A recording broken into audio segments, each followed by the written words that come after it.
And then this word mission comes into play. It's hard to get around it. It's hard to get around it. There are three bricklayers out in the hot sun on an August day, and a man walked up to the three bricklayers, and he looked at them. And he asked the first bricklayer, "What are you doing?" And the bricklayer looked up, and he had a sweaty face, and it was dirty, and had a scowl on his face.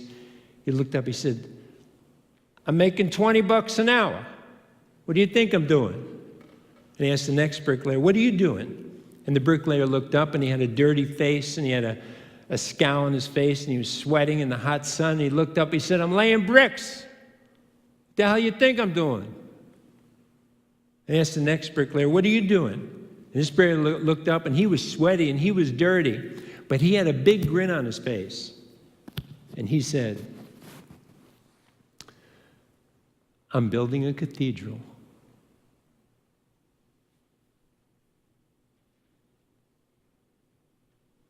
So it doesn't matter what we do.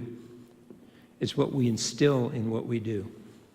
It's the purpose that we give what we do its meaning. Somebody's going to clean up that room we had the breakfast in this morning. I left my breakfast dish on the table this morning. I was in a rush to get in here. There's going to be somebody that comes in there and picks up those dishes and puts them away. And there's going to be somebody in that room across the way that cleans those dishes.